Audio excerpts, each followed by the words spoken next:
அனைவருக்கும் வணக்கம். மணி life Tamil YouTube சேனலுக்கு உங்கள் அனைவரையும் வரவேற்று சந்திப்பதில் பெருமகிழ்ச்சி அளிக்கிறேன். இன்றைக்கி நாம் பார்க்க இருக்கும் தலைப்பு, நாம் முதலீடுகள் செஞ்சு முதலீடுகள் மூலமா வரக்கூடிய வருமானத்தை பற்றி நம்ம இந்த வீடியோவில் ஃபுல்லாக பார்க்க போகிறோம். என்னென்ன வகையான முதலீடுகள் நம்ம செய்கிறோம், அதுக்கு கிடைக்கக்கூடிய ஆதாயத்துக்கு பேர்லாம் என்னென்ன அப்படின்றத நம்ம பார்க்க போகிறோம். இப்போ நிறைய வகையான முதலீடுகள் இருக்குது. இப்போ நம்ம முதல்ல பார்த்தோம் அப்படின்னா பேங்க் அப்படின்றத பார்த்தோம். பேங்க்கில் நம்மளோட காசை சேவிங்ஸ் அக்கௌண்ட்டில் போட்டு வச்சுன்னா சேவிங்ஸ் அக்கௌண்ட்லேருந்து நமக்கு இன்ட்ரெஸ்ட் கிடைக்கும். அந்த இன்ட்ரெஸ்ட் ஒரு 3%, 3.5% பேங்க்குக்கு ஏற்ற மாதிரி அது இன்க்ரீஸ் ஆகும், டிக்ரீஸ் ஆகும். நிறைய போகலாம், கீழே இறங்கலாம். அதுக்கப்புறம் ஃபிக்ஸட் டெபாசிட்ஸ் அப்படின்னு சொல்லுவோம். ஃபிக்ஸட் டெபாசிட்னால் நம்மக்கிட்ட இருக்க ஒரு தொகையை எடுத்துகிட்டு போயிட்டு நம்ம பேங்க்கில் டெபாசிட் பண்ணோமா, அது ஒரு கால அளவு இருக்குது. 15 நாள், 30 நாள், 6 மாதம், 1 வருஷம், 2 வருஷம், 3 வருஷம், 5 வருஷம்னு இருக்குது. நீங்கள் எந்த கால அளவு ஃபிக்ஸ் பண்ணுறீங்க அந்த கால அளவுக்கு ஏற்ற மாதிரி இன்ட்ரெஸ்ட் கொடுப்பாங்க. அந்த இன்ட்ரெஸ்ட் பார்த்திங்கன்னா உங்களுக்கு ஆர்பிஐ வெளியிடக்கூடிய அந்த ரேட்டு படி அந்தந்த காலகட்டத்தில் என்னென்ன ரேட்ஸ் வருதோ அந்த ரேட்ஸ் தோராயமாக பார்த்தீங்க அப்படின்னா ஒரு 5.5, 6.5 அப்படின்றது இப்போ இருக்க காலகட்டத்துக்கு வந்துட்டுருக்கு. அடுத்து பார்த்திங்கன்னா ரிக்கரிங் டெபாசிட்ன்றது நம்ம ஒரு வருஷத்தை தேர்ந்தெடுத்துப்போம். 3 வருஷம், 5 வருஷம், 1 வருஷம், 2 வருஷம் அப்படின்ட்டு. இதில் நம்ம தொடர்ந்து மாதம் அந்த ஒரு ஃபிக்ஸ்டு அமௌண்ட்டு, நம்ம ஒரு அமௌண்ட்டை ஃபிக்ஸ் பண்ணோம்னா அந்த அமௌண்ட்டை தொடர்ந்து நம்ம போட்டு வருது ஆர்டின்னு சொல்கிறது. முடிஞ்ச உடனே அவங்களுக்கு வித் இன்ட்ரெஸ்ட்டோடு உங்களுக்கு மெச்சூரிட்டி அமௌண்ட்டை கொடுத்துருவாங்க. அதுக்கு அடுத்து பார்த்தீங்க அப்படின்னா போஸ்ட் ஆஃபீஸ்லேயும் உங்களுக்கு சேவிங்ஸ் அக்கௌண்ட் இருக்குது. Savings account, RD, fixed deposits இது எல்லாமே இருக்குது. உங்களுக்கு போஸ்ட் ஆஃபீஸில் கொஞ்சம் இன்ட்ரெஸ்ட் ரேட்ஸ் இன்க்ரீஸபிளாக கிடைக்கும். அது மட்டும் இல்லாமல் போஸ்ட் ஆஃபீஸில் இந்த சென்ட்ரல் கவர்மெண்ட்டு வெளியிடக்கூடிய ஸ்கீம்ஸ் எல்லாமே உங்களுக்கு போஸ்ட் ஆஃபீஸில் கிடைக்கும். உதாரணத்துக்கு பார்த்தீங்க அப்படின்னா செல்வ மகள் திட்டம், அப்புறம் கோல்டு பாண்ட்ஸு, அப்புறம் இன்சூரன்ஸு, கவர்மெண்ட் பீப்புள் கொடுக்கக்கூடிய இன்சூரன்ஸ் எல்லாமே நமக்கு அங்கே போஸ்ட் ஆஃபீஸில் கிடைக்கும். அடுத்து நம்ம பார்க்க போகிறது அப்படின்னா செக்டர்னா பாண்ட்ஸ் அப்படின்னு சொல்லுவோம். பாண்ட்ஸ் அப்படின்னா கடனீட்டு பத்திரம் அப்படின்னு தமிழில் பேர். அதில் பார்த்தீங்கன்னா கவர்மெண்ட் பாண்ட்ஸ், கவர்மெண்ட் பாண்டு வெளியிடும். அந்த பாண்டை நம்ம வாங்கணும் அப்படின்னா அந்த பாண்டுக்கு கவர்மெண்ட் நமக்கு இன்ட்ரெஸ்ட் கொடுப்பாங்க அந்த பாண்ட்ஸ். அடுத்து பார்த்தீங்க அப்படின்னா பேங்க்ஸும் இப்போ நம்ம முன்னாடி பார்த்த மாதிரி இந்த ஃபிக்ஸட் டெபாசிட்ஸ்லாம் நம்ம டெபாசிட் பண்ணுறோம். இப்போ பேங்க்ஸோ இல்லை என்பிஎஃப்சின்னு சொல்லுவாங்க, நான் பேங்கிங் ஃபைனான்சியல் கம்பெனிஸ், இவங்களாம் பார்த்திங்கன்னா பாண்ட்ஸ் வெளியிடுவாங்க. அந்த பாண்ட்ஸ் நம்ம கையிலேருந்து கடன் பெறுறது. அவங்க இந்த கம்பெனிகள் எல்லாமே நம்ம கையிலேருந்து கடன் பெறும். அந்த கடன் பெற்று நமக்கு இன்ட்ரெஸ்ட் கொடுக்கறது கொஞ்சம் ஹையர் இன்ட்ரெஸ்ட் ரேட் இருக்கும். உதாரணமாக பார்த்தீங்கன்னா 8%, 9%, 10% இது எல்லாமே இருக்கும். இது உங்களுக்கு ஹையஸ்ட் ரேட் ஆஃப் இன்ட்ரெஸ்ட் கிடைக்கும். அதே மாதிரி கார்ப்பரேட் பாண்ட்ஸ் அப்படின்னு சொல்லுவோம். கார்ப்பரேட் பாண்ட்ஸ் அப்படின்னா கம்பெனிகள் தங்களோட பிஸ்னஸை டெவலப் பண்ணுறதுக்கு அவங்களுக்கு பணம் நிறைய தேவைப்படும். அது தேவைப்படும் போது அவங்க பாண்ட்ஸ் வெளியிடுவாங்க. அந்த பாண்ட்ஸுக்கு ரேட்டிங்லாம் இருக்கும். பாண்ட்ஸ் வெளியிடும்போது அந்த பாண்ட்ஸு நீங்கள் வாங்கும்போது அந்த பாண்ட்ஸுக்கு கால அளவு இருக்கும். 5 வருஷம், 10 வருஷம், 15 வருஷம், 25 வருஷம் கால அளவு இருக்கும். நீங்கள் அதில் டெபாசிட் பண்ணீங்க அந்த அமௌண்ட்டை அப்படின்னா உங்களுக்கு அதில் உங்களுக்கு இன்ட்ரெஸ்ட் இருக்குது. மந்த்லி பேஸ்லேயோ இல்லை குவார்ட்டர்லி பேஸோ இல்லை ஹாஃப்லி பேஸோ இயர்லி பேஸ்லேயோ உங்களுக்கு அந்த இன்ட்ரெஸ்ட் கிடைக்கும். அடுத்து பார்த்தோம் அப்படின்னா இன்சூரன்ஸ் செக்டர். இந்த இன்சூரன்ஸில் பார்த்தோம் அப்படின்னா டேர்ம் லைஃபு, என்டோமெண்ட்டு, ஆனுவிட்டி அப்படின்ற பிளான்ஸ் இருக்குது. இதில் என்டோமெண்ட் அப்படின்ற பிளானில் பார்த்தீங்க அப்படின்னா நீங்கள் என்ன அமௌண்ட்டு நீங்கள் அந்த பாலிசி எடுத்திருக்கீங்களோ, எத்தனை வருஷத்துக்கு எடுத்துறீங்களோ அத்தனை வருஷத்துக்கு நீங்கள் ப்ரீமியம் கட்டுவீங்க. அந்த ப்ரீமியம் கட்டி முடித்து உங்களுக்கு கடைசியாக முதிர்வு தொகை அது எந்த வருஷம் நீங்கள் ஃபிக்ஸ் பண்ணியிருக்கீங்களோ, ஒரு 15 வருஷமோ 10 வருஷமோ எந்த கால அளவுக்கு நீங்கள் பாலிசி எடுத்திருக்கீங்களோ அந்த முடிவில் நீங்கள் கட்டின அமௌண்ட்டு அவங்க கம்பெனி வந்து வருஷம் நீங்கள் கட்டின அமௌண்ட்டுக்கு வந்து போனஸ் வந்து போடுவாங்க.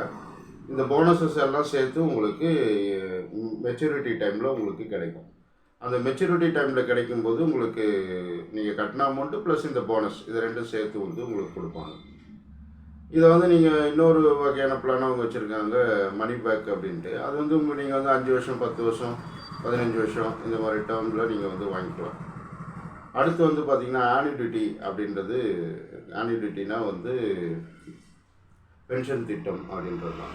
இந்த பென்ஷன் திட்டத்தில் வந்து நீங்கள் வந்து பார்த்தீங்க அப்படின்னா உங்களுக்கு ஒரு லம்சம் அமௌண்ட்டை நீங்கள் கொடுத்துட்டீங்க அப்படின்னா அந்த லம்சம் அமௌண்ட் வந்து அவங்க வந்து இன்ட்ரெஸ்ட் கொடுப்பாங்க, ரேட் ஆஃப் இன்ட்ரெஸ்ட். அதில் வந்து பார்த்தீங்க அப்படின்னா போனஸ் கொடுப்பாங்க. அதில் வந்து பார்த்தீங்க அப்படின்னா மாதமாக நீங்கள் வாங்கிக்கலாம், 6 மாதத்துக்கு ஒரு தடவை வாங்கிக்கலாம், குவார்ட்டர்லியும் வாங்கிக்கலாம், இயர்லியும் வாங்கிக்கலாம். இதை வந்து உங்களுக்கு வந்து நீங்கள் எவ்வளோ நாள் அந்த ஃபண்டை வச்சுருக்கீங்களோ அவ்வளோ நாளைக்கு உங்களுக்கு வந்து அவங்க வந்து ஆன்யூட்டி கொடுப்பாங்க. அடுத்து ஒரு செக்டார் நம்ம பார்க்குறோம், மியூச்சுவல் ஃபண்ட் அப்படின்ட்டு. இந்த மியூச்சுவல் ஃபண்ட் அப்படின்றது என்ன அப்படின்னா, இப்போ நம்ம வந்து ஷேரில் நேராக இன்வெஸ்ட் பண்ணாமல், நம்ம டைரெக்டாக இன்வெஸ்ட் பண்ணாமல், இதுக்கு ஃபண்ட் மேனேஜர்ஸ் இருக்காங்க. ஷேரில் நம்ம டைரெக்டாக இன்வெஸ்ட் பண்ணாமல் இதுக்குன்னு ஃபண்ட் மேனேஜர்ஸ் இருப்பாங்க மியூச்சுவல் ஃபண்ட்ஸில். இந்த ஃபண்ட் மேனேஜர்ஸ் வந்து அவங்க ஃபண்ட்ஸை செலக்ட் பண்ணி என்னென்ன கம்பெனின்னு செலக்ட் பண்ணி அவங்க இன்வெஸ்ட் பண்ணுவாங்க. அதனால் நமக்கு என்னென்னா இந்த டைரெக்டாக மார்க்கெட்டில் நமக்கு என்னென்ன கம்பெனி வாங்கணும், ஷேர்ஸ் வாங்கணும் அப்படின்றதெல்லாம் அவங்க வந்து ஒரு லிஸ்ட் ஆஃப் ஷேர்ஸ் வச்சுருப்பாங்க. அவங்க இந்த ஃபண்ட் மேனேஜர் வந்து அந்த ஃபண்டை வந்து மேனேஜ் பண்ணுவார். அவர் ஃபண்ட்ஸை வாங்குவார். அதுலேருந்து என்ன லாபம் வருதோ அந்த லாபத்தை வந்து நமக்கு அவங்க வந்து அவங்களுக்கு உண்டான சார்ஜஸ் எடுத்துக்கிட்டு நமக்கு அதை வந்து பிரித்து கொடுப்பாங்க.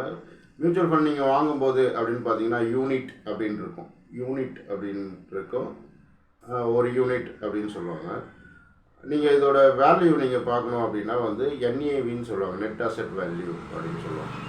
நெட் அசெட் வேல்யூனா இன்றைக்கி என்ன வேல்யூ இந்த டேட்டுக்கு நீங்கள் வச்சுருக்க யூனிட்டுக்கு அப்படின்றது சொல்கிறது.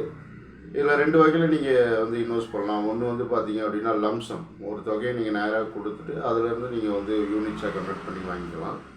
இன்னொன்று வந்து சிஸ்டமேட்டிக் இன்வெஸ்ட்மெண்ட் பிளான் அப்படின்னு சொல்லுவாங்க, எஸ்ஐபி அப்படின்ட்டு. இது நீங்கள் மாதம் ஒரு தொகையை முடிவு பண்ணிவிட்டு அந்த தொகையை நீங்கள் வந்து மாதம் போட்டுகிட்டே வந்தீங்கன்னா அவங்க அதுக்கேற்ற மாதிரி உங்களுக்கு யூனிட்ஸ் அலோகேட் பண்ணிகிட்டே வருவாங்க, உங்களோட இது வரும். இது வந்து மார்க்கெட் ரிஸ்க் இருக்குது. இந்த மார்க்கெட் ரிஸ்க் எல்லாத்தையும் நீங்கள் வந்து அண்டர்ஸ்டாண்ட் பண்ணிட்டு தான் நீங்கள் வந்து பண்ண முடியல. அடுத்து வந்து பார்த்தீங்க அப்படின்னா வந்து ஷேர் மார்க்கெட்டில் நம்ம ஷேர் வாங்குறது. ஷேர்ஸ் அப்படின்னு பார்க்கும்போது நம்ம வந்து ஒரு நிறுவனத்தை நேரடியாக வாங்குறது, அதை வாங்கி நம்மளோட டிமேட் அக்கௌண்ட்டில் வச்சுக்குவோம். சேல்ஸ் பண்ணும்போது நம்ம சேல் பண்ணிக்கலாம். சேல் பண்ணும்போது உங்களுக்கு வந்து நீங்கள் வாங்கின ஷேர் விலையோடு அதிகமாக உங்களோட ஷேர் விலை அப்ரிசியேஷன் ஆகிடுச்சு அப்படின்னா உங்களுக்கு வந்து ஒரு இன்கம் கிடைக்கும். அது இல்லாமல் இந்த ஷேரை நீங்கள் நல்ல கம்பெனியாக பார்த்து நீங்கள் செலக்ட் பண்ணி வாங்கினீங்கன்னா கண்டினியூஸாக நீங்கள் அதை வச்சுருக்கும்போது